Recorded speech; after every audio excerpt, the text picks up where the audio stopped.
Badet, alam kong hindi tayo magkasundo pero hindi na namin alam kung anong gagawin namin kay Lola Donna. Nagwawala siya at pilit nangangagat ang mga tao. Hindi namin alam kung anong problema sa kanya.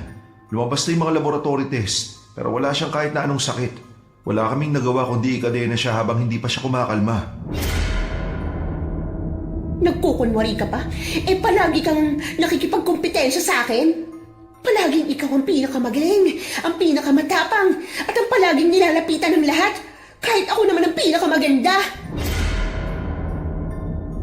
Maraming paraan para maging masaya, Nelly.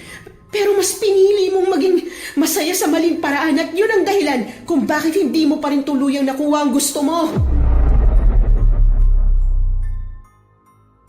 Naniniwala ba kayo na opposites attract? Na merong isang tao na kabaliktaran ng paniniwala ng sayo, pero sa hindi maipaliwanag na dahilan, kayong dalawa yung parating pinagtatagpo ng tadhana. Ganyan po ang tema ng ating kwento ngayon. Pero bago ang lahat, kung bago ka pa lang dito sa channel, please like, subscribe, and hit the notification bell para updated kayo sa bawat kwentong ilalabas. May bago tayong kwento 2 o 3 beses sa isang linggo. At ngayon, para sa tampok nating kwento.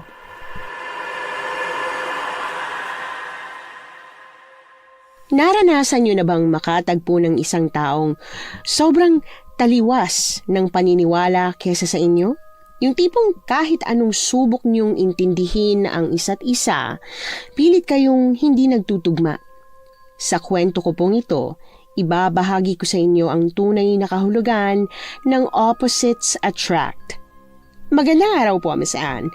Ako nga po pala si Badet, isang albularyang galing pa sa maliit na sityo ng Guimaras, at ito po ang aking kwento.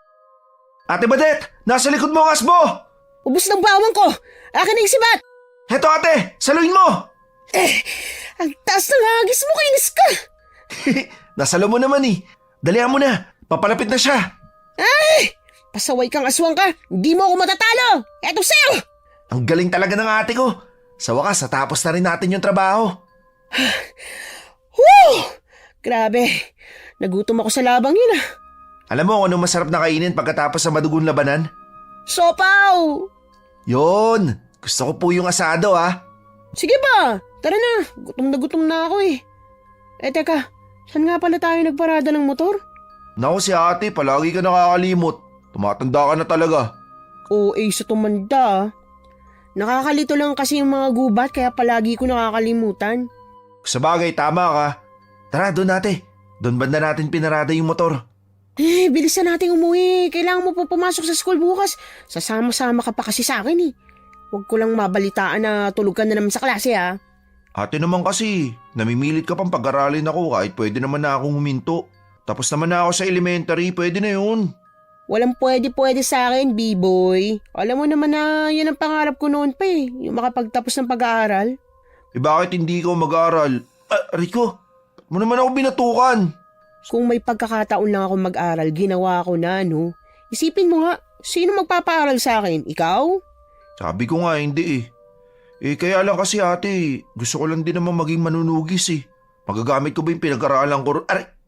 Ate, masisiraan na ako ng tuktok sa kakabatok mo eh. Sinusubukan ko ang ayusin eh.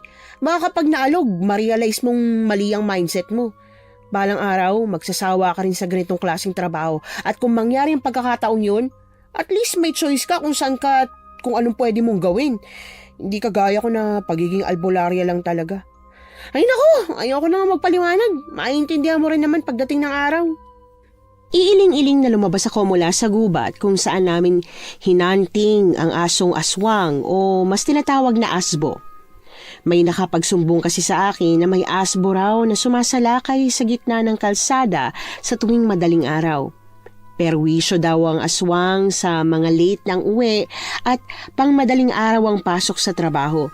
Kaya agad kaming dumayo rito para patayin ang pasaway na asbo.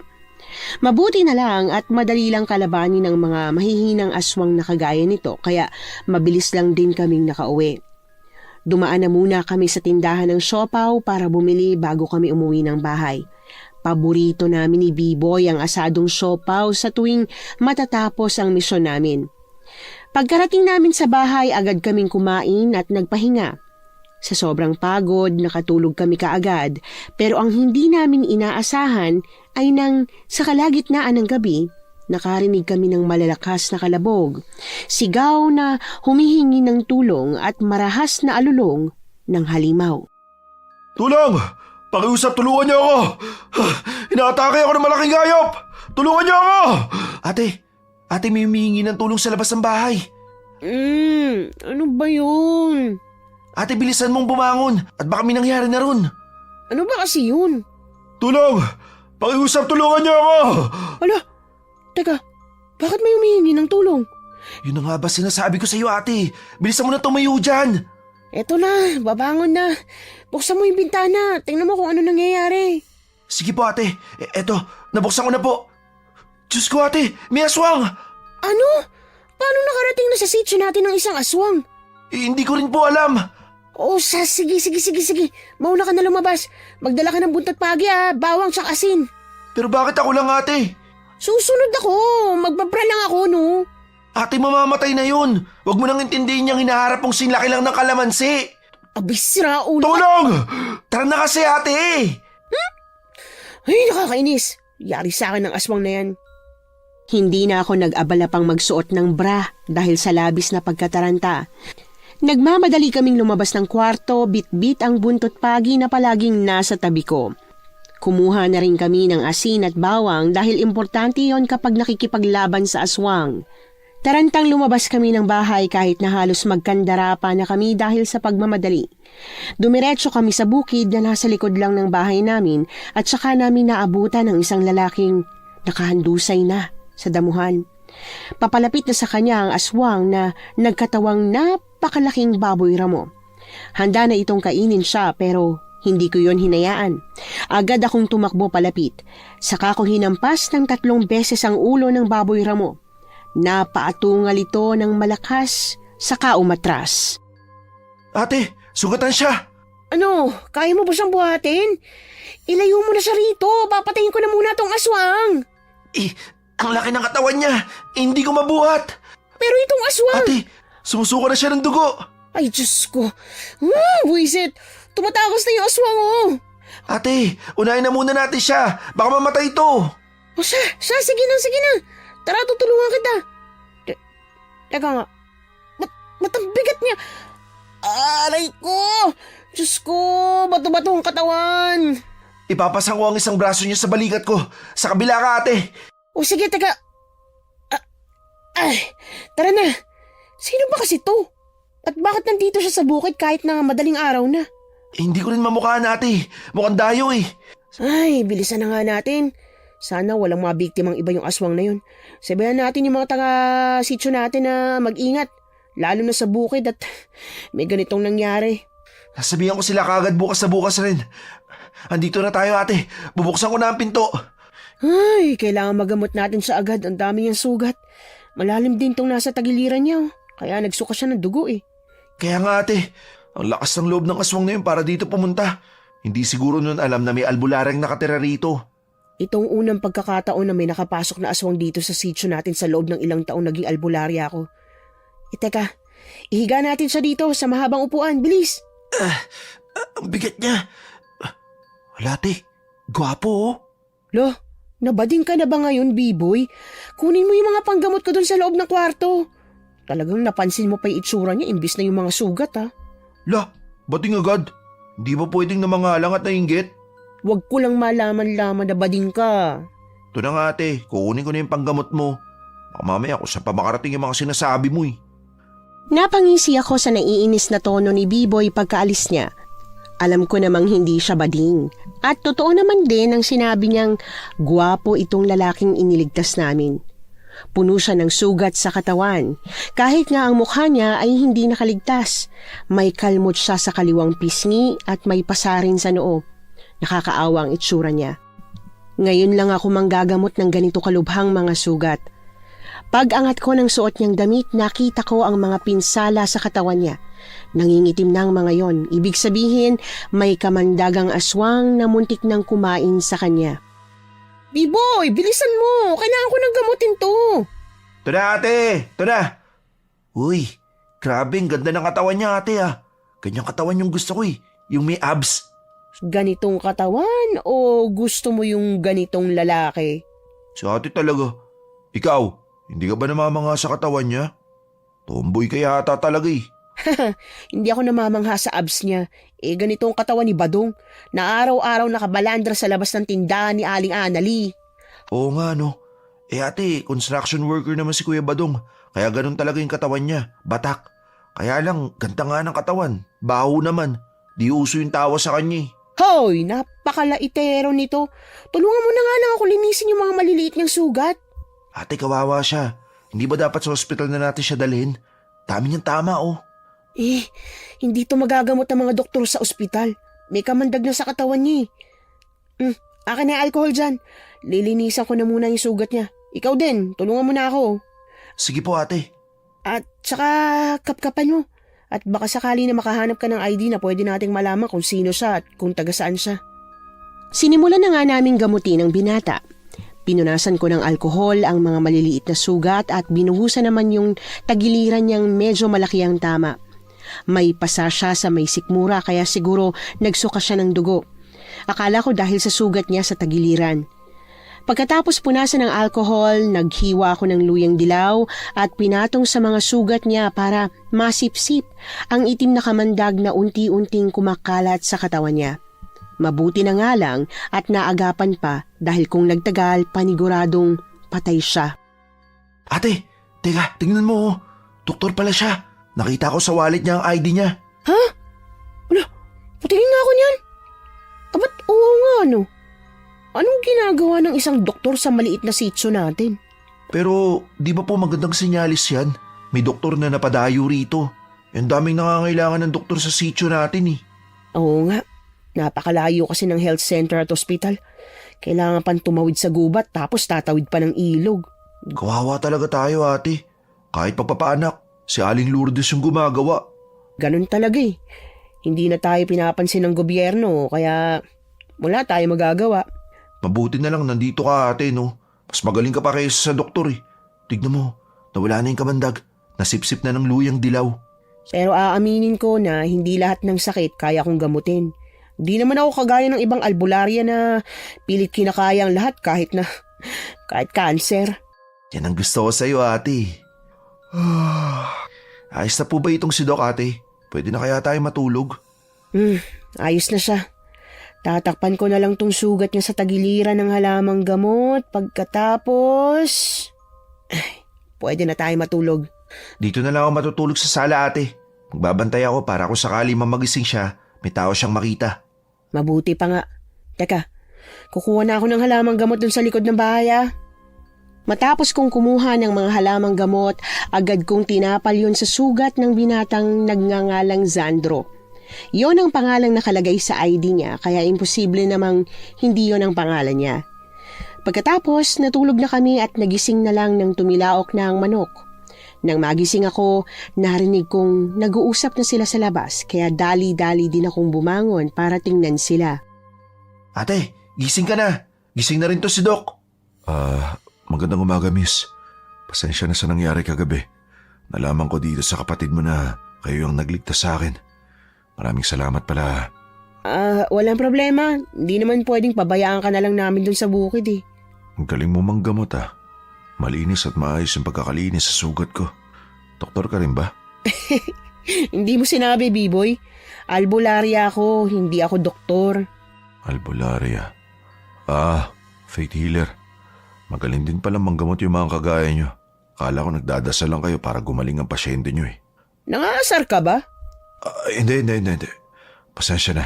Hindi ko sinasadyang ma-offend ka. Maraming salamat talaga sa tulong ha. Medyo ayos naman na yung pakiramdam ko. Kailangan ko nang umalis kasi baka hinahanap na ako ng mga kasamaan ko. Kumain na po muna kayo ng almusal dito, Doc. Magluluto lang po ako ng almusal para sa atin. Naku, huwag na kayo mag-abala.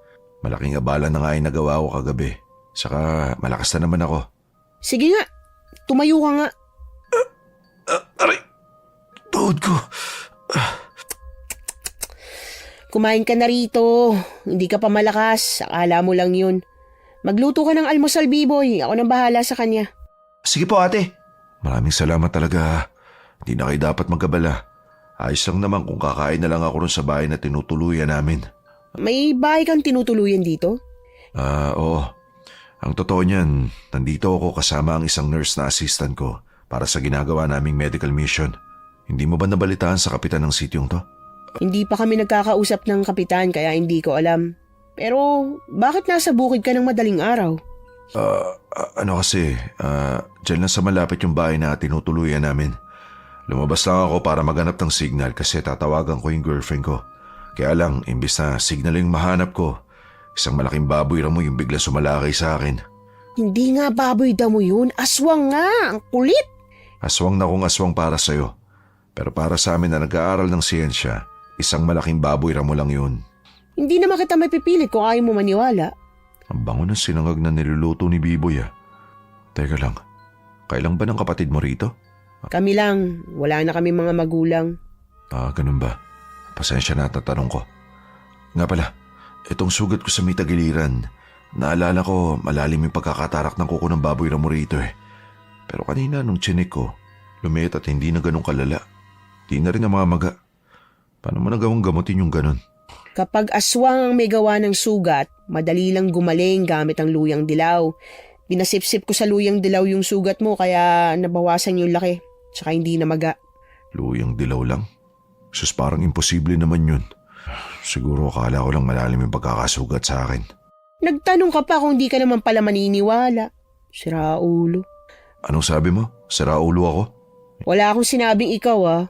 Hindi mo direktang sinabi pero... Ate, kakain na. Luto na po yung sinangag. Dito na kayo sa lamesa. Halika na, tutulungan na kitang tumayo. Hindi na, kaya ko naman. Bakit ba ang sakit ng tuhod ko? Hinimatay ka kagabi, padapakan nakita ni Biboy kaya siguradong unang bumagsak ang tuhod mo. Ganun ba? Kaya nga siguro. O ano, magpapatulong ka na bang tumayo o pipilitin mo pa rin hanggang sa malumpo ka? Ito na nga, magpapatulong na. Halika rito, kumapit ka na maigi sa balikat ko. Nag-aalangan man, wala nang nagawa si Zandro dahil wala naman siyang ibang choice. Sa totoo lang, mabigat siya, lalo na at malaki ang katawan niya. Hindi dahil mataba, kundi dahil sa tangkad at malaki niyang katawan. Hindi ko kasi masabing bato-bato ang katawan niya, katamtaman lang para masabing panggwapo. Kaya nga napahanga si Biboy sa kanya. Pero ako, hindi ako bilib sa lalaking ito. Kahit hindi direkta, parang ang yabang ng paraan niya ng pagsasalita.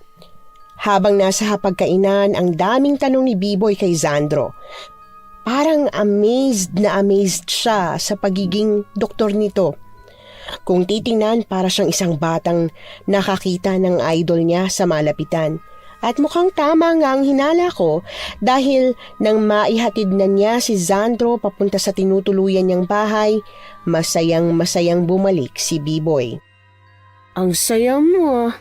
Nako, oo ate. Sobrang saya ko talaga. Dahil mukhang nahanap ko na ang tunay na pangarap ko. Ha? At ano naman yun? Pangarap ko na po maging isang doktor. Ano? Teka lang Biboy ah. Baka nakakalimutan mo na malayong eskwelahan dito sa atin. At saka, siguradong mahal ang bayad sa pagiging doktor, ano?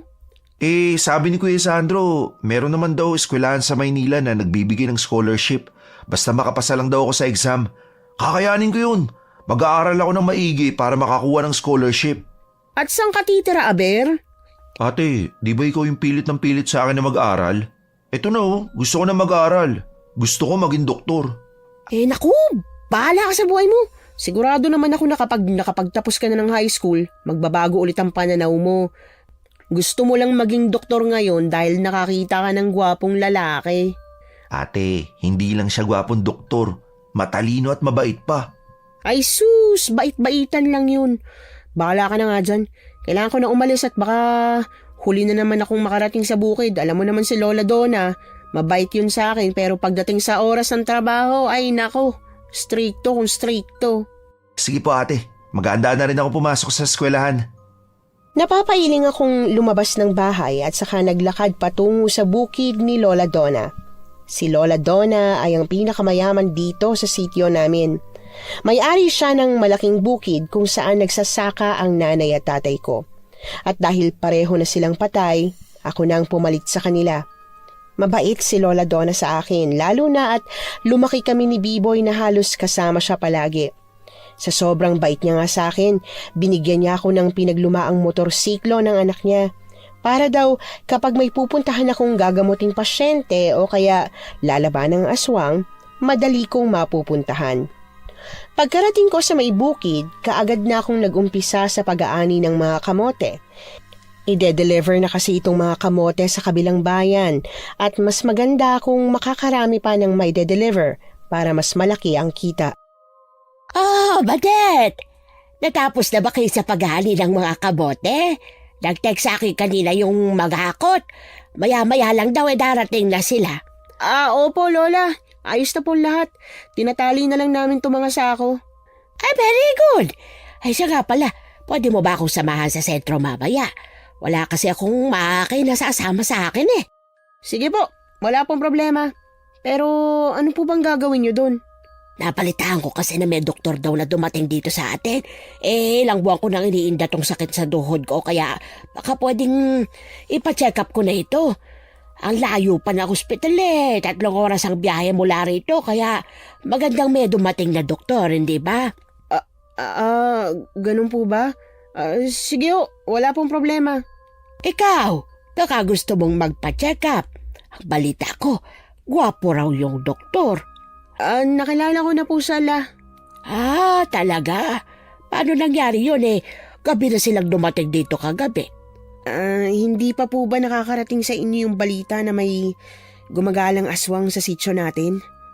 Ano ka mo? Paano mo nalaman? Mahaba pong kwento Basta nakatakas po siya kagabi kasi kinailangan kong iligtas yung doktor na pupuntahan natin mamaya. Sinalakay yung doktor ng aswang? Ano na magsabi niya nung makakita siya ng aswang? Hindi naman naniniwala ang mga doktor sa mga ganoong klaseng nilalang? Hindi nga po naniwala. Akala niya malaking baboy damo lang. Teka, mabuti at hindi kayo nag-away Tsaka, hindi ba naapakan ng pagkaalbularya mo? Hindi naman po Alam niyo naman po ang mga paniniwala ko May mga bagay na nagagamot ng siyensya at may mga bagay na hindi rin sakop nun. Doon po ako sa hindi nila sakop. Alam ko po ang boundary ko. Mabuti kung ganon. Mabait ka talaga, Badet. Mukha lang palaging galit. Siya, samahan mo ako mamaya pag natapos ng magakot ng mga magde-deliver, Katulad nga ng napag-usapan namin ni Lola Donna, dumiretso kami sa sentro ng sitio para makapagpa-check up siya kay Zandro. Sa totoo lang, paulit-ulit kong sinasabi na wala akong duda sa mga doktor na nag-aral ng siyensya. Naniniwala ako sa mga sakit na hindi ko kontrolado pero ewan ko ba? Nakaramdam pa rin ako ng tampo kay Lola Donna dahil hindi siya nagsabi sa akin ng sakit na nararamdaman niya. Kung tutuusin, alam niya na pwede ko siyang rekomendahan ng halamang gamot na pwede niyang inumin. Pero hindi lang siya nagtanong sa akin. Medyo nakakapantampo lang. Pero kahit na ganon, nire-respeto ko naman ang gusto ni Lola Donna. Saglit lang kaming naglakad hanggang sa sentro. At nang makarating, nakakabigla na marami ang nakapila. Kaya kinailangan din naming pumila dahil kahit naman si Lola Don ang pinakamayaman sa baryo namin, hindi siya tinuturing na priority. Kahit senior pa siya, kailangan niya pa rin pumila. May mas marami pa rin kasing mas malalalang sakit at emergency kaysa sa iniinda niyang sakit sa tuhod. Badet, anong ginagawa mo dito? Sinamahan ko si Lola Donna. Ganun ba? Oo, ikaw? Anong ipapacheck up mo? Parang ayos ka naman Hindi porke nakikita mong maganda pa rin ako, ayos lang talaga ako. Wala naman ako sinabing maganda ka. Nagtatanong lang. Sinasabi mo bang hindi ako maganda? Hindi ako nagsabi niyan Ang tanong ko kung anong ipapacheck up mo. Ikaw ba ang doktor para magtanong sa akin? Tsaka, hindi ba dapat ikaw ang gumamot kay Lola Donna kasi isa kang albularya? Magaling ka naman. Tsaka, malaki naman ang tiwala niya sa'yo. Kaya bakit magpapacheck up pa siya sa isang doktor? Ba't inaano ba kita at bakit inaaway mo ko? Badet, tama na yan. Huwag mo na siyang patulan. Kasi Lola, napaka-ano niya eh. Sinong next? Ako lang next. Tingnan mo lang, inirapan pa ako.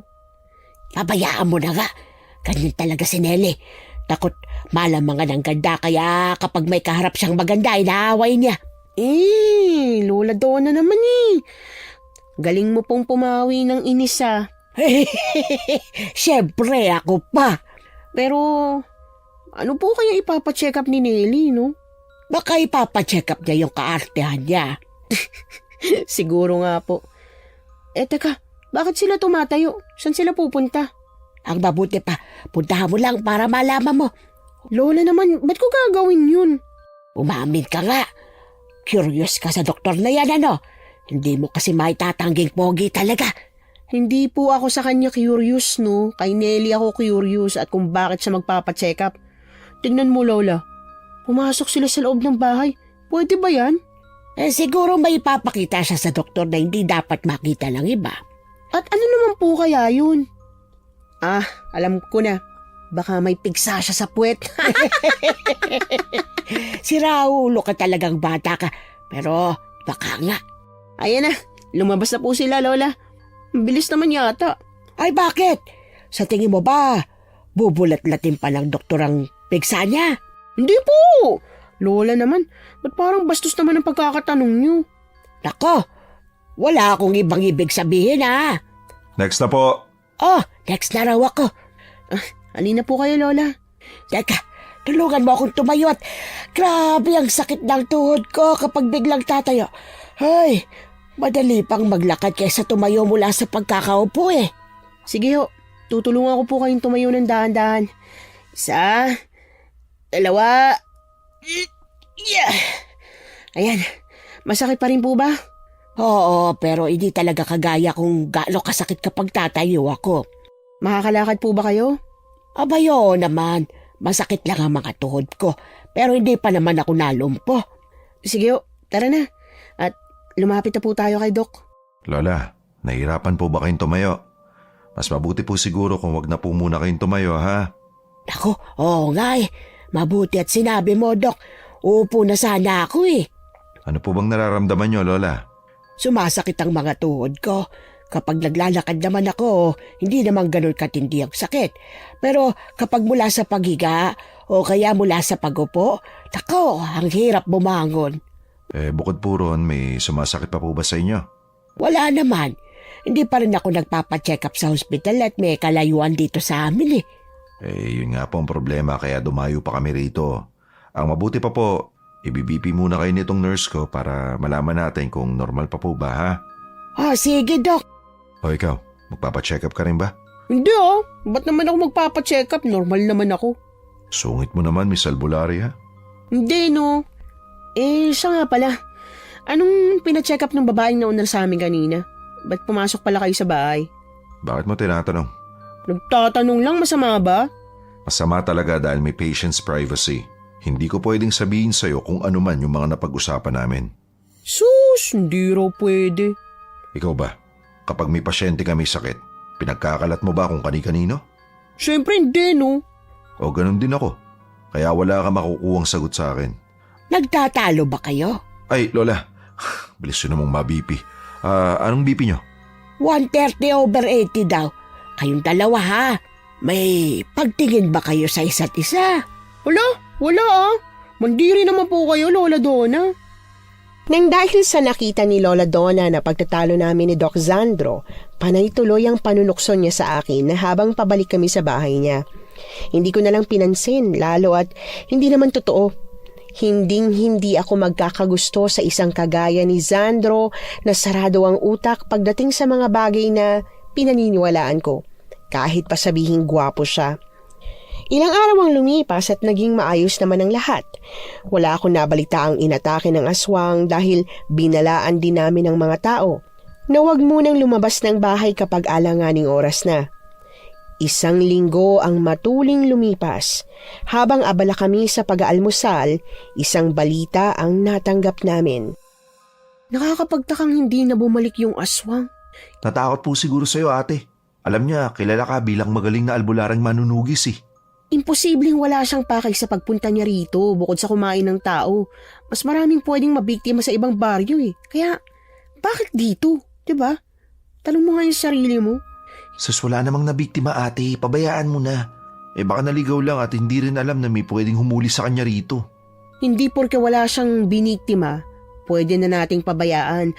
Ang aswang, aswang yan at mambibiktima yan. Hindi man dito sa sitio natin pero pwede niyang gawin sa iba. Sabagay, tama ka ate. Okay, paano yan? Kailangan ba nating hulihin yung aswang? Paano nga natin mahuhuli kung hindi natin alam kung nasaan? Tsaka na lang siguro natin problemahin kapag nalaman na natin ate. Ikaw naman oh. Hindi ko lang maiwasang mag-isip eh. Ay, ganito yata talaga kapag albularya. Teka, may kumakatok sa pinto. Buti pa, buksan mo na muna yun. Oo nga no. Sino naman kaya yun? Ang aga-aga. Puntahan mo na at baka emergency. Sige po ate. Badet! B-boy! Oh, Lola Donna, anong nangyari at ang aga nyo naman pong napabisita dito? May babalita ako sa'yo. Dali! Po? Ano naman pong balita yan? Hindi nyo na lang ako hinintay sa bukid. Nako, hindi na ito makakapaghintay pa. Nag-hysterical na si Nelly dahil sa biglaang pagkawala ng nanay niya. Ano po? Nasa si Nelly ngayon? Nandun sa bahay niya, pilit siyang pinakakalma ni Doc. Ha? Si Doc Zandro ang nagpapakalma sa kanya? Paano nangyaring siya nagpapakalma kay Nelly? Nasa sentro pang bahay na tinutuluyan niya. Hindi ko rin alam eh. Basta pagdating ko ron, iyak na siya ng iyak at nahihirapan ng huminga. Kinakabahan kasi ako, Badet. Hindi ba't ang sabi mo, may gumagalang aswang dito sa sityo natin? Paano kung kinuha na pala siya ng aswang? Sige ang mabuti pa, puntahan na natin. Pero ate, hindi pa tayo tapos mag-almusal eh. Di ubusin, madali lang yan. Ate, oy ate, baka naman mabulunan ka niyan. Huwag mo ipasok lahat sa bibig mo. Ate! Walang nagawa si B-Boy nang sunod-sunod kong ipasok ang sinangag sa bibig ko. Pagkatapos ay uminom ako ng tubig at nilunok yon kahit wala nang nguya-nguya pa. Hindi naman ako nabulunan dahil sanay akong ganito, lalo na kapag may emergency. Pero si B-Boy, palagi akong sinasaway. Nang matapos na akong kumain, dali-dali akong sumama kay Lola Donna. Sinabihan ko si B-Boy na huwag nang sumunod at maghanda na para sa eskwelahan bago kami tuluyang umalis. At nang makarating na nga kami sa bahay ni Nelly, kaagad napataas ang kilay ko. Paano ba naman kasi? Nakahiga ang ulo ni Nelly sa mga binti ni Zandro habang pinapaypayan siya nito. Anong gagawin ko? Wala nang nanay ko. Saan ba siya nagpunta? Kumalma ka lang muna at baka bigla kang himatayin. Hihimatayin talaga yan kapag sinapo ko sa noo yan. Badet! Tumayo ka nga dyan, parang tanga. Iyak ka ng iyak imbis na hanapin yung nanay mo. Ano ba pakialam mo? Tsaka, sino bang hindi iyak kapag nawala ng nanay Ikaw nga. Iyak ka rin ng iyak nung namatay ang nanay mo Namatay na bang nanay mo para iyakan mo ng ganyan, ha? Ha? Ano? Hindi ko alam. Paano ko namatay na pala siya? Tumayo ka muna dyan at kailangan kitang kausapin ng masinsinan para mahanap natin ang nanay mo. Bakit? Mahanap mo bang nanay ko? Albularyo ka lang Hindi ka tagahanap ng mga nawawalang tao. Bakit parang kung magsalita ka ayaw mo nang mahanap ang nanay mo? Ano? Ba't sumasobra ka na? Badet, huwag ka naman ganyan magsalita. Isipin mo naman kung ano nararamdaman niya ngayon. Alam kong nakakatuliro talaga ang mawalan pero hindi pa naman sigurado kung patay na ba o hindi dahil wala naman tayong nakitang bangkay, di ba? Kung gusto nating mahanap siya, kailangan humanap tayo ng paraan. Hindi yung umiiyak siya na parang tanga dyan. Nakahiga pa talaga siya sa hita mo. Di ba may girlfriend ka, Dok? Ano na lang sasabihin ng girlfriend mo kung may humihiga sa hita mo na ibang babae? May girlfriend ka, Dok? May girlfriend ako. Ngayong alam mo na, huwag kang panay ang landi dyan kay Doc. Ang mabuti pa, unahin mong isipin kung paano hanapin yung nanay mo. Ano ba magagawa ko para mahanap ko siya? Ikaw ang anak niya, kaya siguradong alam mo kung saan siya madalas pumunta. Pinuntahan ko na at kinausap pati yung mga kaibigan niya pero wala. Hindi ko siya nahanap doon. Bago siya nawala, ano ba nangyari? Baka naman nag-away kayo. Yun na nga, mas lalo ko nag-aalala dahil nag-away kami kagabi. Sabi niya sa akin, lalabas lang siya para magpahangin pero Hindi na siya bumalik. Meron bang gamit ang nanay mo na naiwan niya dyan? Gagamitin ko sana para sa pagtatawas para malaman natin kung ano nangyari sa kanya. Sigurado ba malalaman mo kung nasan siya gamit lang ang bagay na pagmamayari ng nanay ko? Ay, Nelly. Ang dami ko nang napatunayan bilang albularya. Alam mo yan. Ilang magnanakaw nang nahuli ko gamit lang ang pagtatawas. Ilang gamit nang naibalik ko sa may-ari. Pero hindi gamit ng nanay ko. Alam mo, kahit kailan hindi ako bilib sa abilidad mo at sa pamilya mo. Puro lang naman tsamba ang mga yon. O baka naman... Tsamba? Talaga, Nelly? Gusto ko lang natulungan ka, alam mo yun. Mawalang galang na Badette. Pero sa tingin ko tama naman si Nelly. Siguro sa mga pulis dapat tayo magsumbong, hindi sa pagtatawas mo. Ano ba kasi magagawa niyan? Tama, Dok. Napakapabida kasi niya ni Badette. Nelly, baka hindi mo alam na may pagala-galang aswang dito sa baryo natin at si Doc Zandro mismo ang unang muntik na biktima. Ilang beses ko bang sasabihin na hindi aswang yun? Ay, ang hirap talaga magpaliwanag sa mga saradong utak, oh. O siya, sige. Bahala na kayo rito. Pero Badette, paano ang nanay ni Nelly? Baka nabiktima na siya ng mga aswang. Wala po tayong magagawa, Lola. Pumunta na po tayo sa bukid para makarami ng ani. Hindi naman sila naniniwala sa akin Dok, totoo ang mga aswang. Tara na ho, Lola Donna. Huwag na po kayong mag-aksaya ng laway dyan. Naiintindihan ko ang kagustuhan ni Lola Donna na tulungan si Nelly sa paghahanap sa nanay niya, lalo na't kaibigan niya ito. Pero pinaliwanag ko rin kay Lola Donna na hindi kami pwedeng tumulong kung tinatanggihan. Sa kabilang banda, hindi ko maiwasang magduda sa kinikilos ni Nelly. Kilala siya sa pagiging paawa, maarte, at gagawin ang lahat makuha lang ang gusto niya. Imbis na intindihin pa, nagtrabaho na lang ako maghapon sa bukid. Nabalitaan kong sinamahan pa nga ni Doc Zandro si Nelly sa barangay para i-report ang pagkawala ng nanay niya. Ipinagkibit-balikat ko na lang yon at pilit ipinagsawalang bahala. Pero kahit anong pilit ko, talagang gumugulo pa rin ang isip ko. Ate! Huy, ate! Yoo! Ate! Nakikinig ka pa ba sa mga sinasabi ko? Ate! Aha? Ano bang sinasabi mo? Si ate naman, importante itong mga sinasabi ko sa iyo tungkol sa eskwelahan. Ano ba kasi iniisip mo at para kang lutang dyan? Ay, iniisip ko lang kasi si Nelly. Nag-aalala din ako sa nanay niya siyempre, kahit papano. Kasitso natin, tsaka mabait yun. Gusto ko makatulong kaya lang, hindi ko naman magagawa yun kung wala akong bagay na ginagamit ng nanay niya. Gusto mo ba ate, gawa natin ng paraan? At anong paraan naman yung naiisip mo, Aber? Pwede sigurong dakpin natin si ate Nelly. Pagkatapos, sapilitan nating hinga ng gamit ni Aling Narda. Parang magandang gawin yan Pwede siguro mamayang madaling araw natin siya dakpin? Ate, biro lang Anong biro sinasabi mo dyan? Seryoso ako. Ate naman Ikaw kasi alam mong seryoso ako, magbibiro ka ng ganyan. Ngayon, takot ka rin palang gawin. Pero seryoso ate, ang pwede nating gawin, puntaan natin yung bahay nila. Tapos kahit sa labas lang, kumuha tayo ng gamit nila. Tulad na lang ng walis tingting na ginagamit niya.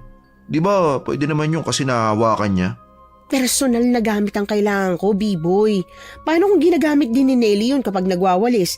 Hindi epektibo ang hindi personal na gamit. Ganun ba? Kala ko naman pwede. Sayang. Pero pwede sigurong pumunta tayo sa bahay nila Nelly. Anong gagawin natin dun? Basta! Parang kinakabahan ako sa binabalak mo ate. Nginisihan ko si B-boy na agad nagpakaba sa mukha niya. Kilalang-kilala niya ako bilang may isang salita na kapag sinabi ko, talagang ginagawa ko. Kaya wala siyang nagawa ng pagdating nga ng hating gabi. Lumabas kami para pumunta sa bahay ni Nelly. Kadalasan nakasara na ang ilaw ng lahat tuwing ganitong oras sa sityo. Dahil 12:00 na ng hating gabi, tulog na ang mga tao. Kaya naman, nagtaka kami nang bukas pa ang ilaw sa bahay niya. Naku po ate, gising pa siya. Mukhang mali itong ginagawa natin. Ay, oo nga. Pero subukan pa rin natin maghanap ng gamit ng nanay niya. Dito sa labas. Basta wag lang tayo masyado maingay. Sige ate, dito ako sa kabila at doon ka naman. Sige, magkita tayo ulit mamaya-maya. Pero huwag kang magtatagal Saglit lang tayo. Mga ilang minuto ate. Mga 10 minuto. Kapag wala kang mahanap, huwag mong pilitin. Nang mapag-usapan na namin ang gagawin, hindi na kami nagpatumpik-tumpik pa. Kaagad nga kaming naghiwalay at nagkanya-kanya sa paghahanap. Tahimik na sinuyod ko ng tingin ang paligid pero wala akong makita. Katakataka na kahit walis tingting ay wala. Parang may nagtago nga eh. Kaya nang wala talaga akong mahanap, nagpasya na akong bumalik sa pwesto kung saan napag-usapan naming paghihintayan. Kaya lang, kaagad akong nagtago nang makitang lumabas si Nelly, kasunod si Doc Sandro. Maraming salamat talaga, Doc Sandro Dahil sa'yo, gumaling ang sakit ko sa balat. Buong akala ko talaga habang buhay na lahat ng nakakadiring yun sa balat ko eh. Niligtas mong buhay ko, Doc. Naku, wala yun. Masaya ako makatulong sa mga may sakit.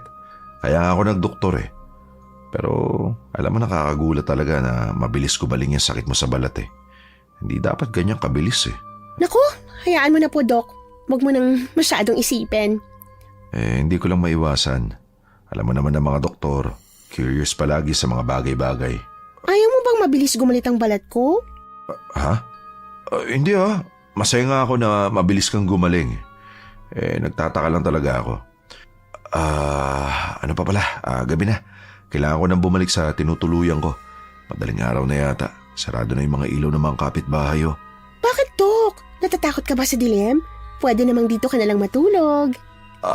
Nako, hindi na. Uuwi na ako. Ha? Sige. Maraming salamat sa masarap na hapunan. Salamat din, Doc. Balik ka, ha? Kunot na kunot ang noo ko nang marinig ang usapan nilang dalawa. Yun pala ang pinatingin ni Nelly sa kanya. May sakit siya sa balat. Kaya rin pala nitong mga nakaraang buwan ay madalas na nakasuot ng mahahabang damit si Nelly. Pero hindi yon ang kinakabahala ko.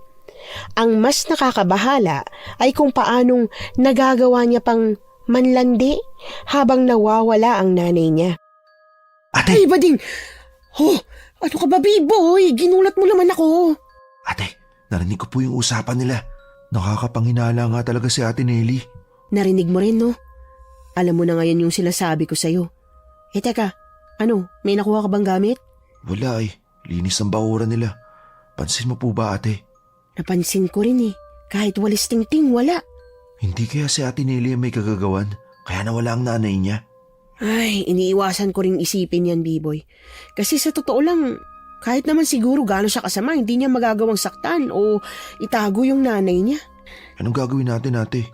Sa ngayon, tara, sundan natin yung doktor. Ha? Bakit po, ate? Tatanga-tanga yung doktor na yan Baka mamaya masundan ng aswang. Ate naman hindi naman siya tanga. Matalino lang at nag-iisip ng tama. Kung nag-iisip siya ng tama, hindi yan pupunta dito ng ganitong oras.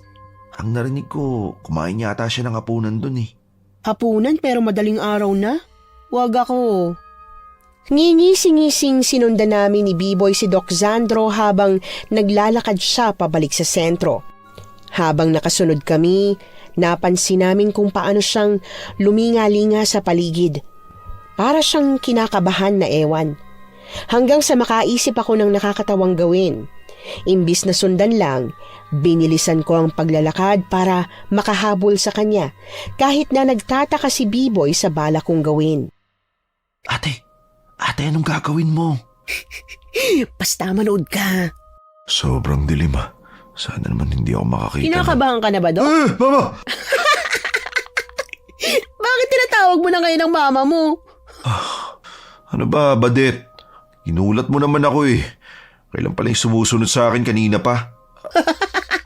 Diyos ko, ngayon ako nakakita ng lalaking kasing duwag mo. Ano?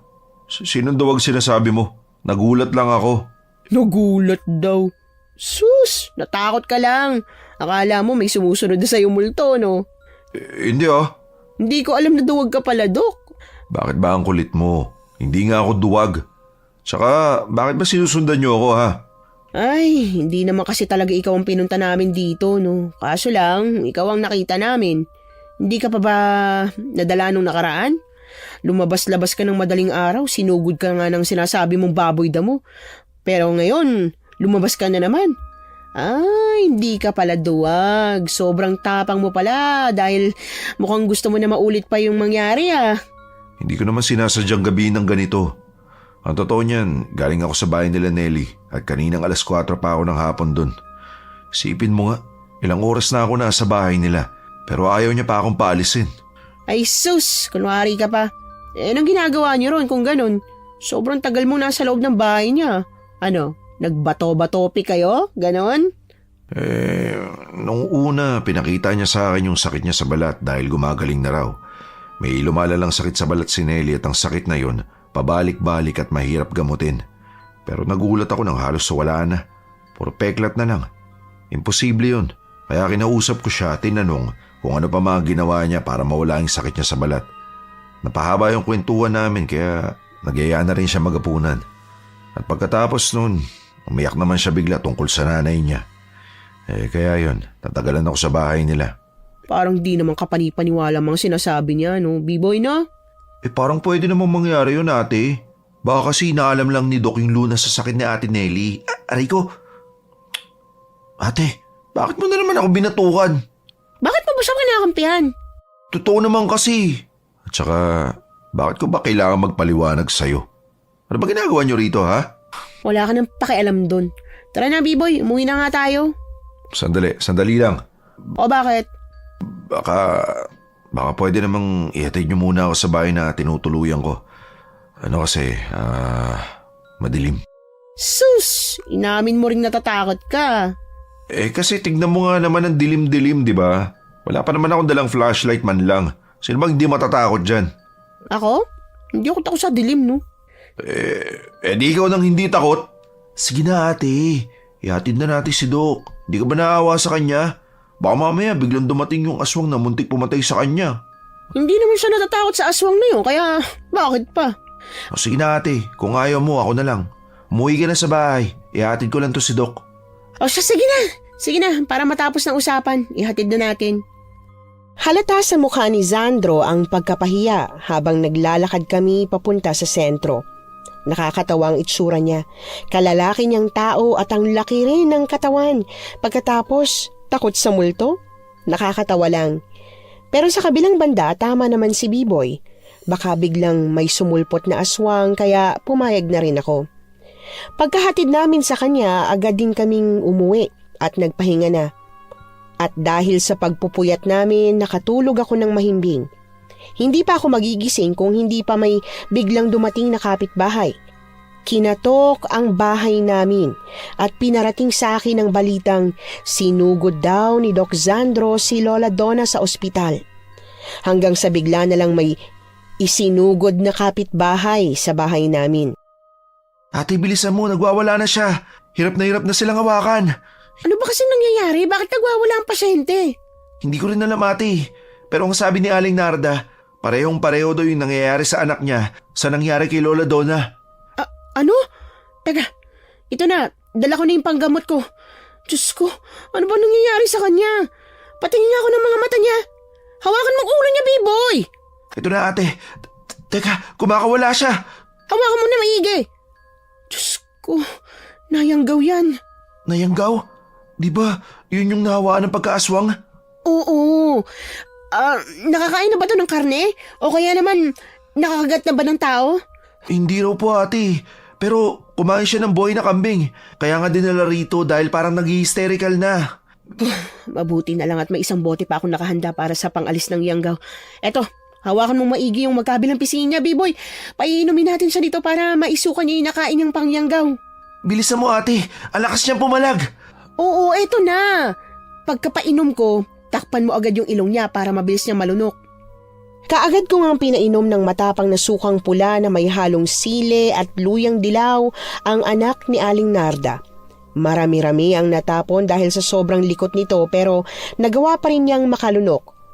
Ilang saglit pa, natigil siya sa paglilikot at ang sumunod na nangyari ay sumuka naman ito ng sumuka.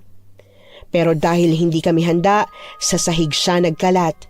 Lumabas ang mga puting buhok na may halong itim na likido mula sa suka nito.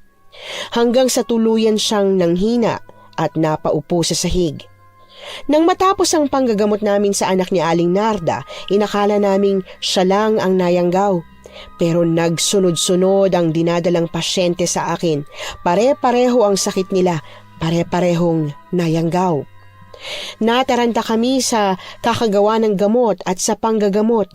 Ni wala na nga akong panahon para tawasin sila para malaman kung sinong may gawa nito sa kanila. Dire-diretso na ang panggagamot hanggang sa biglang dumating ang nurse na kasama ni Doc Sandro.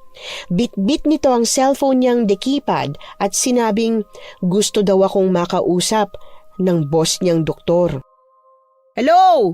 Bakit? Abala ako rito. Badet, alam kong hindi tayo magkasundo pero hindi na namin alam kung anong gagawin namin kay Lola Donna. Nagwawala siya at pilit nangangagat ang mga tao. Hindi namin alam kung anong problema sa kanya. Lumabas na yung mga laboratory test pero wala siyang kahit na anong sakit. Wala kami magawa kundi kadena siya habang hindi pa siya kumakalma. Ano? Teka lang, marami ka parehong nangyayari kay Lola Donna. Sunod-sunod ang pasyente ko rito. Kung iiwanan ko sila, baka kung ano nang mangyari. Ang mabuti pa, ikaw na munang gumawa ng gamot para kay Lola Donna. Badet, doktor ako. Hindi ako gumagawa ng gamot. Kaya mong gumawa ng gamot. Bilisan mo at marami pa akong pasyente. Humanap ka ng sukang pula. Haluan mo ng maraming sili at luyang dilaw. Yun ang ipainom mo sa kanya at isusuka niya yung pangyanggaw na nakain niya. Teka lang, sigurado ka ba dyan? Suka lang ipapainom ko sa kanya? Bakit ka pa nagtatanong sa akin kung hindi ka naman pala nagtitiwala? Pero anong scientific explanation? Bahala ka! Marami pa akong pasyente. Gamutin mo si Lola Donna. Huwag mong hayaang makakain niya ng tao at talagang malilintikan ka sa akin. Narinig mo?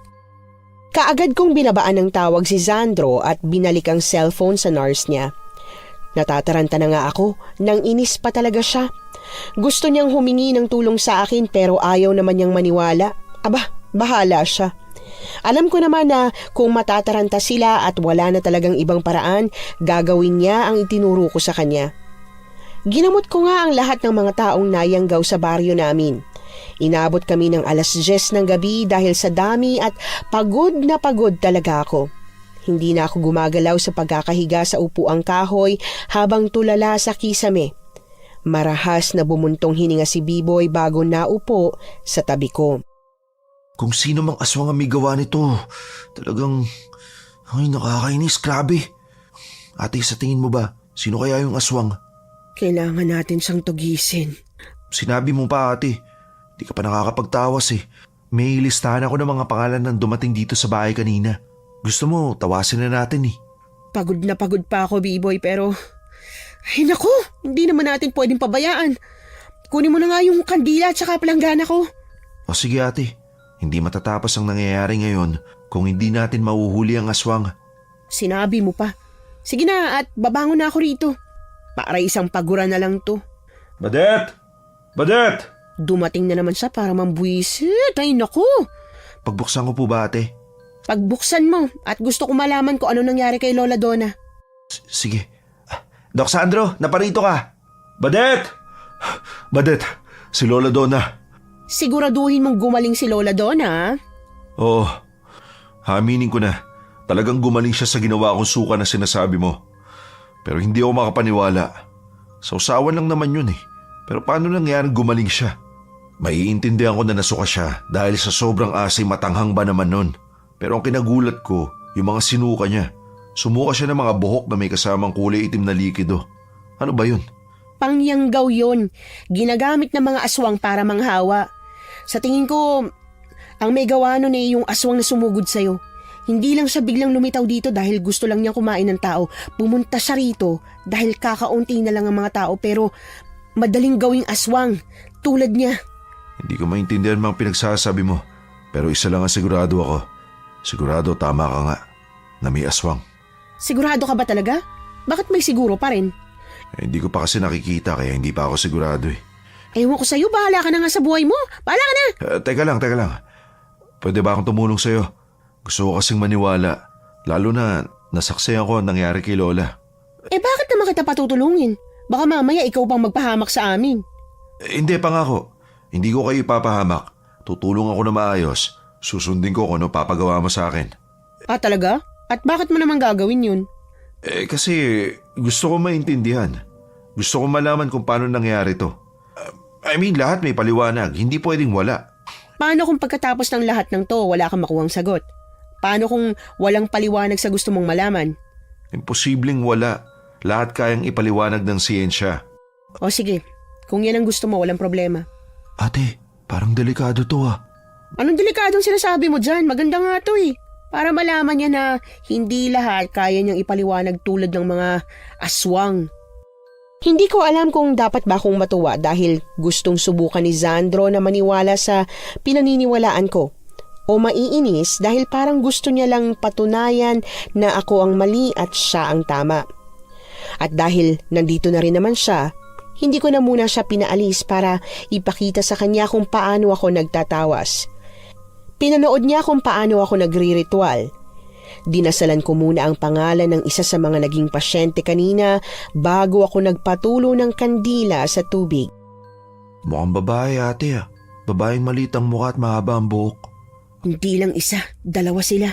May matandang babaeng nakaakbay sa kanya. Ito oh. Oo nga po ate. Mukhang yun yung matandang babae na nag-uutos dito sa mas batang babae. Tama ka, B-boy. Saan? Wala naman akong makita. Nakikita ako lang kumpul-kumpul na wax ng kandila. Wala naman ako nakikitang tao. Mas mukhang tae. Aray ko! Ba't mo ako binatukan? Ay, mas mukha kang tae. Halika rito, tingnan mo maigi. Ayan, kita mo yung mga hugis na yan? Diyan nabubuo ang imahe ng kung sino mang gumawa ng kabulastogan sa isang tao. Ngayon, kung hindi mo nakikita, tanga ka. O bakit naging tanga ako? Eh basta, gusto ko lang. Kung kukontra ka na, dito pa lang, umatras ka na. Ay, hindi no? Oo nga, may nakikita na ako. Dalagang babae tapos matanda. Talaga? Nakikita mo? We, saan banda dyan yung dalagang babae? Ayun oh. Hindi yan. Gitna nila yan. Ay naku, Sandro. Ewan ko ba naman sa'yo, bahala ka. Basta kapag napahama ka dahil sa mga maling paniniwala mo, di ikaw lang din naman ang may kasalanan. Okay, pasensya na. Hindi ko kasi maiwasang magkomento dahil nga, alam mo na. Pero simula ngayon, iisipin ko na muna kung ano sasabihin ko. Mabutit nagkakaintindihan tayo. O, ngayong tapos na kami, baka pwede namang umuwi ka na at magpapahinga na kami. Sobrang dami namin ginamot ngayong araw. Pero gabi na. Gabi na talaga nang dumating ka rito, no? Anong gusto mo? Ihatid ka pa namin sa sentro? Baka mamaya may aswang pala dyan sa labas eh. Akala ko ba hindi ka naniniwala sa aswang? Ay, sige na nga. Bigyan nyo na lang ako ng panlaban sa aswang ha. Diba, may ganun yung mga albularya. Ewan ko ba kung bakit kailangan ko pa makipag-usap sa'yo. O siya, B-boy, bigyan mo siya ng asin at bawang. Sige po ate. Asin at bawang? Makakalaban ba sa mga aswang yun? Huwag ka mag-alala. Classic na panlaban ng aswang yan. Hindi ka bibiguin ng bawang at asin. Pero, hindi ba talaga pwedeng ihatid nyo na lang ako? Pagod na nga kami, hindi ka ba naaawa? Walang nagawa si Sandro nang bigyan na siya ni B-boy ng bawang at asin. Halos bumunghalit ako sa tawa dahil sa itsura niya. Nakakatawang halos ayaw niya pa rin paniwalaan ng mga aswang na kahit nakita na niya, nag-alangan pa rin siya pero takot naman at parang baklang duwag. Baka nga mas matapang pa sa kanya ang bakla. Nag-aalala din naman ako na baka may aswang sa labas pero siguradong hindi tanga ang aswang na may kagagawa nito na bigla siyang susugod sa gitna ng nangyari. Kaya ang ginawa ko, pinanood ko siya sa bintana habang para siyang tangang lakad-takbo sa gitna ng dilim. Ate, hindi ba parang ang sama mo para paglaruan siya ng ganyan? Hindi ko siya pinaglalaroan totoo naman na ayaw niyang paniwalaan ng mga sinasabi natin, di ba? Gusto niyang subukang maniwala pero pilit niyang sinisiksik sa utak niya na hindi ka panipaniwala ang mga nangyayari. Sabagay ate, tama ka naman dyan. Ano sa tingin mo? Gusto mo pa rin bang maging doktor kagaya niya? Gusto ko pa rin po ate. Pero isang doktor na naniniwala rin sa mga aswang, engkanto at kung ano-anong hiwaga ng dilim. Ay, sige na nga at papayagan na kitang maging doktor. Basta wag mong sisirain ang tiwalang ibibigay ko sa iyo Magsusumikap ako para makapagtapos ka bilang doktor. Oo naman ate, ako pa ba? Oh, sige. Mukhang makakarating naman ng maayos si Doc. Matulog na tayo at siguradong magiging mahaba ang araw natin bukas. Kailangan natin ng lakas para kalabanin yung lapastang aswang na yun. Talagang ako pa sinubok niya. Yari siya ngayon sa ate ko. Masaya ako na sa wakas ay nagkaroon na ng magandang pangarap ang kapatid ko. Dati kasi ayaw na niyang mag-aral dahil gusto niyang maging isang albularyo o kaya manunugis. Kahit papaano, natuwa ako na nakahanap na siya ng inspirasyon kahit na nakakainis na tao pa na kagaya ni Zandro ang napagdiskitahan niya. Nakapagpahinga naman kami ni B-Boy pero hindi yun nagtagal nang magising kami dahil sa takot na sigaw ni Nelly mula sa labas ng bahay. Dali-dali naman kaming bumangon, bit-bit ang buntot pagi. Paglabas, nakita namin si Nelly na puno ng dugo ang katawan habang umiiyak. Nelly, ano nangyari? Bakit puro dugo ka? Badet, tulungan mo ako. Biglang umuwi ang nanay ko pero wala na siya sa katinuan. May dala siyang laman loob na hindi ko alam kung sa hayop ba o sa tao. Puno rin ng dugo ang katawan niya. Sinubukan niya ako saktan. Mabuti na lang mabilis ako nakatakas. Ano? Nasaan na siya? Halika, puntahan natin. Dito sa bahay namin, bilis! Ate, kukuha lang ako ng iba pa natin mga gamit ha. Hindi pwedeng sumugo tayo ron ng buntot pagi lang yung dala natin. Mabuti pa nga. Bilisan mo sumunod. Opo ate. Nagmamadaling sinundan ko si Nelly papunta sa bahay nila. Halata ang pagkataranta sa kanya kaya pati ako natataranta na rin. Gusto ko man siyang sumbatan dahil sa katigasan ng ulo niya, hindi ko na magawa. Ayoko siyang saktan sa katotohanan ngayon. Nang makarating na kami sa bahay nila, pinauna niya akong pumasok sa loob ng bakuran nila dahil natatakot daw siya. Habang naglalakad papasok, katakatakang tahimik. Nakakaramdam na ako ng pagdududa hanggang sa... Nelly, nasan ba talagang nanay mo? Nasa loob siya ng bahay. Buksan mong pinto. Sigurado ka ba? Baka mamaya nakalabas na pala siya. Hindi siya makakalabas dahil parang wala naman siya sa sarili. Hindi niya kaya buksan ang pinto. O sige, ako na magbubukas. Umatras ka lang at baka bigla niya tayong bulagain. Sige, mag-iingat ka. Nakatuon ang pansin ko sa pinto para kung sakaling nasa likod pala ang nanay ni Nelly, handa ako. Pero nang mabuksan ko na yon, nagulat ako nang makitang may nakahandusay na patay sa mismong tapat ng pinto at nang lalapitan ko na sana, mas lalo akong nabigla nang marahas akong tinulak ni Nelly papasok sa loob.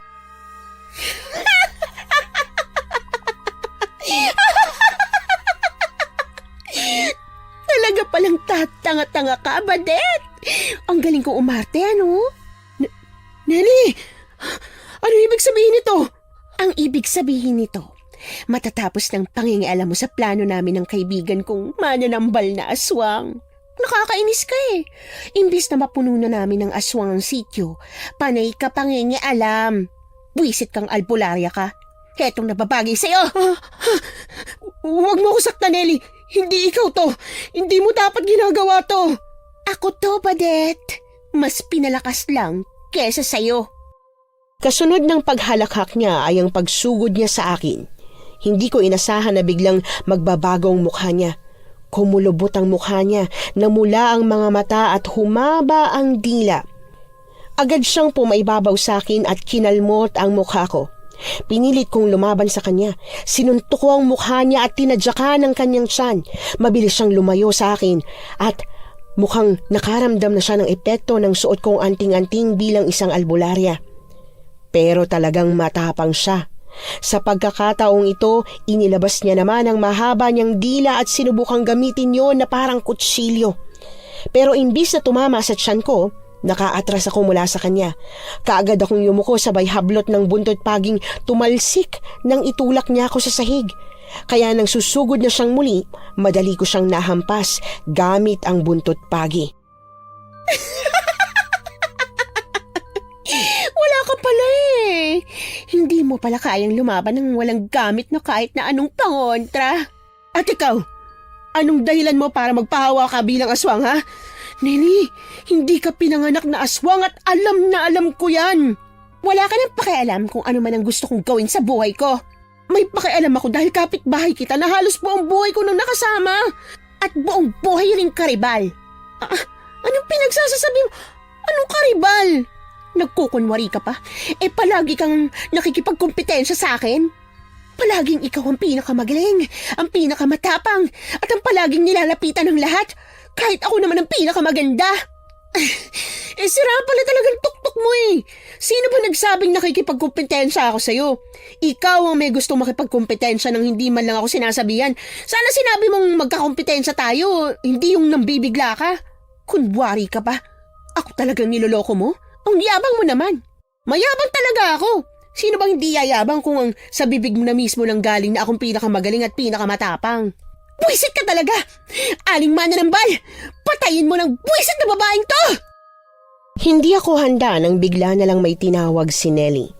Mula sa isang saradong pinto sa likod ko, biglang lumabas ang isang aswang na baboy damo. Yung aswang na sumugod kay Sandro. Bigla niya akong sinuwag na naging dahilan para humandusay ako sa sahig. Sa lakas ng pagkakasuwag niya sa akin, wala akong nagawa sa sobrang tindi ng sakit ng likod ko. Tuwang-tuwa si Nelly, lalo na nang nasugatan ako ng baboy ramo gamit ang pangil nito. Wala akong dalang kahit na anong panlaban bukod sa buntot pagi, kaya wala akong nagawa kundi ang gumawa ng ibang paraan. Nang susugod na sana ulit ang aswang, gumulong ako at dinampot ang unang nahawakan ko. Buong lakas kong inihampas ang basahan sa mukha ng baboy ramong aswang at swerteng natakpan ang mga mata niya. Pero habang abala ang aswang sa pag-alis ng basahan, si Nelly naman ang sumugod sa akin. Nagtulakan kami.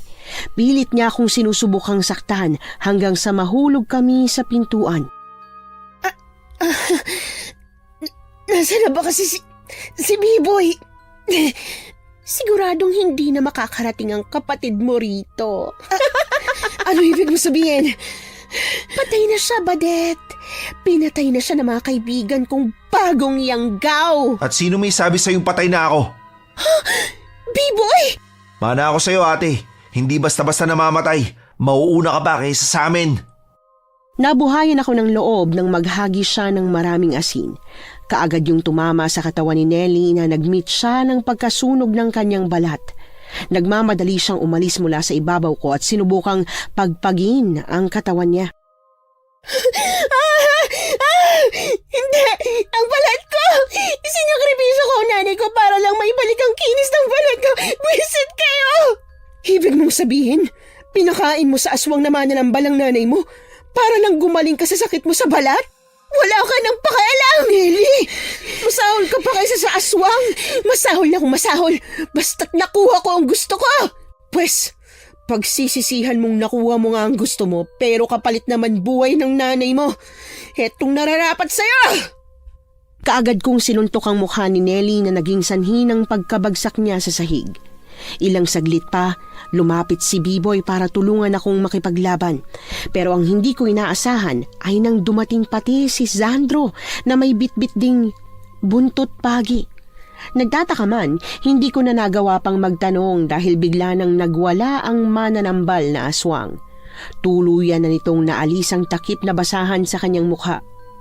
Nang dumating sina Sandro at Biboy, naging mabilis ang pangyayari. Napadali ang pakikipaglaban namin lalo pa at may dala silang mga pangontra sa aswang.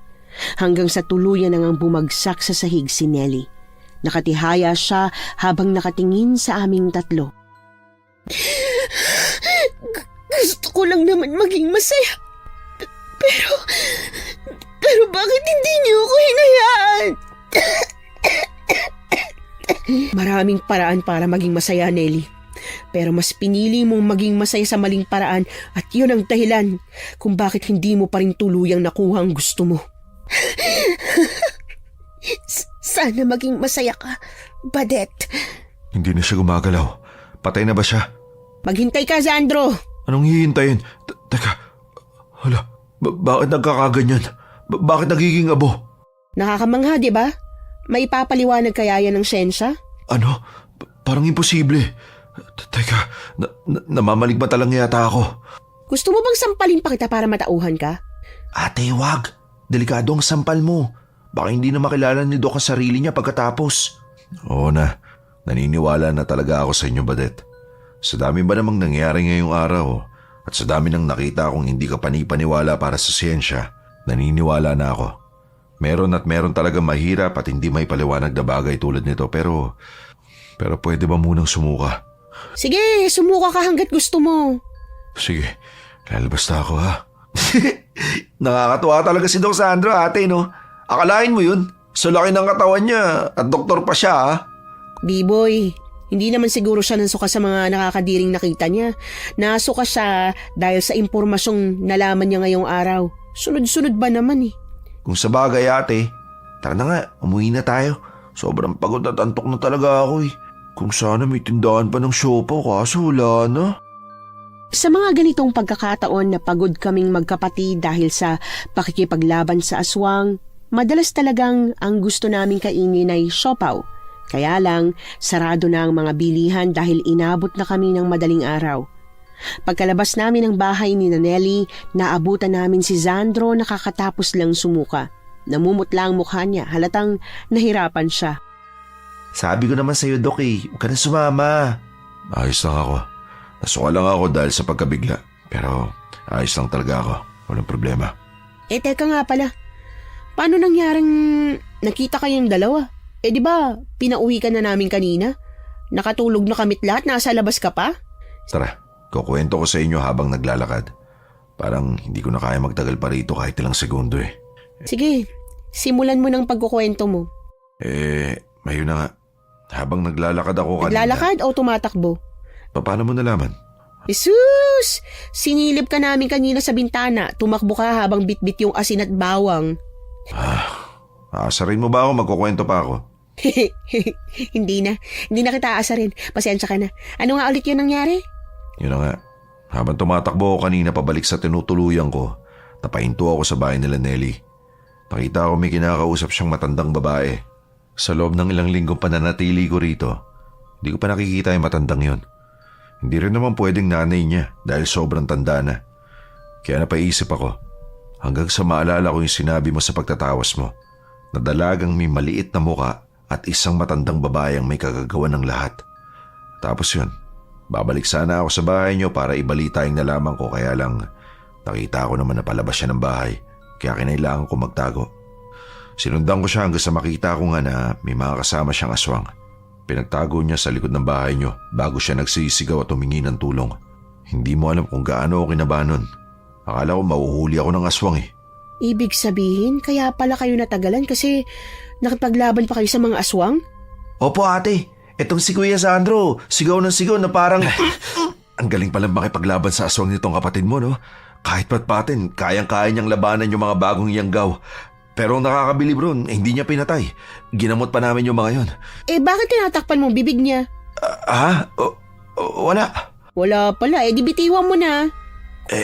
Ito na nga sabi ko eh. Baho ng kamay mo, Dok! Kadiri, amoy suka! Pasensya na. Ikaw naman kasi, di mo na kailangan ikwento pa sa ate mo yon. Kwento mo sa akin mamaya sa bahay, B-boy.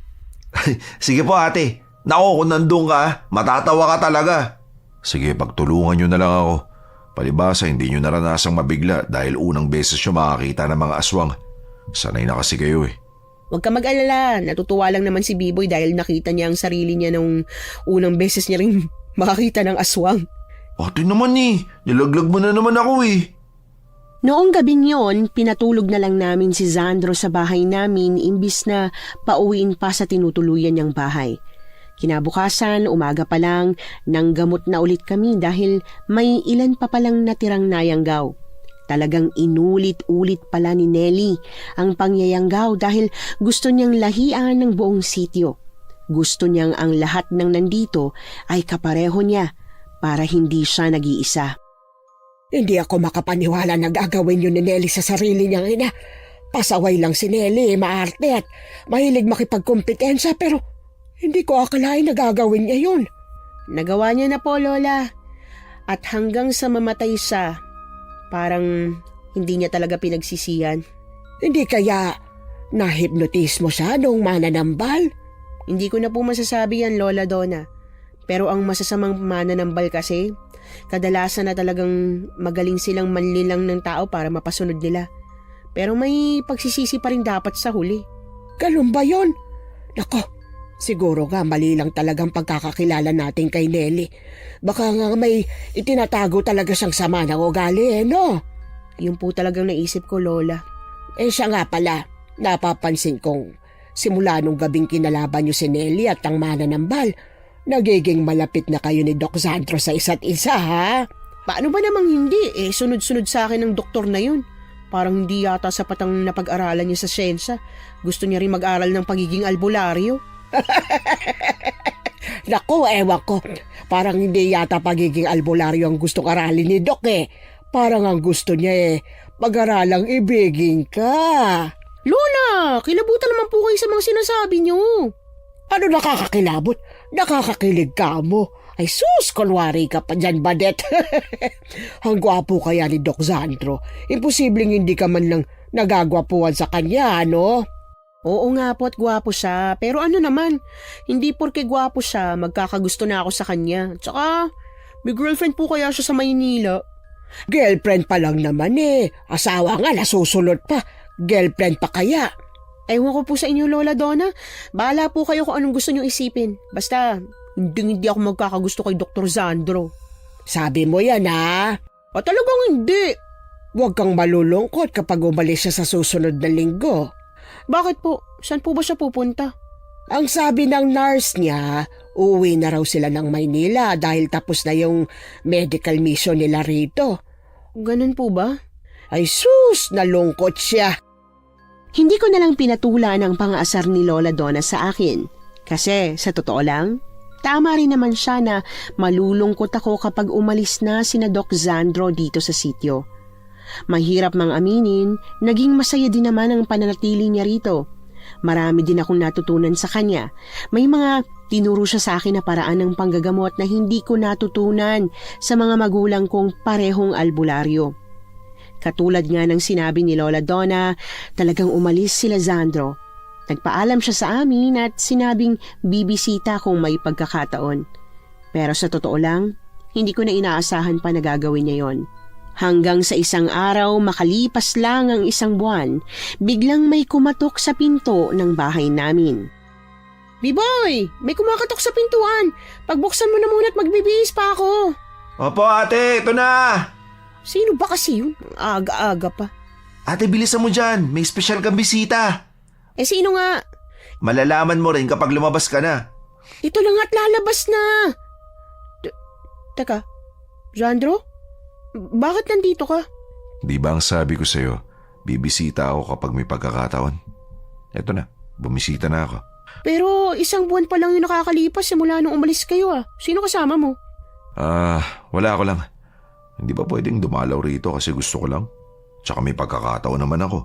Wala akong trabaho ngayon kaya nilaan ko yung araw na to para dumalaw rito. Bakit dito ka dumiretso? Kayo ni Bibo yung pinakamalapit sa akin eh. Si ate naman, hindi pa balata. Ikaw ang dinalaw niyang si Doc Sandro. Ako? Bakit ako? May kailangan ka bang halamang gamot para sa pasyenteng may hindi may paliwanag na sakit? Oo. May kailangan akong gamot. Ganun ba? O sige, sabihin mo sa akin ang sintomas ng pasyente para malaman ko kung ano nangyayari sa kanya.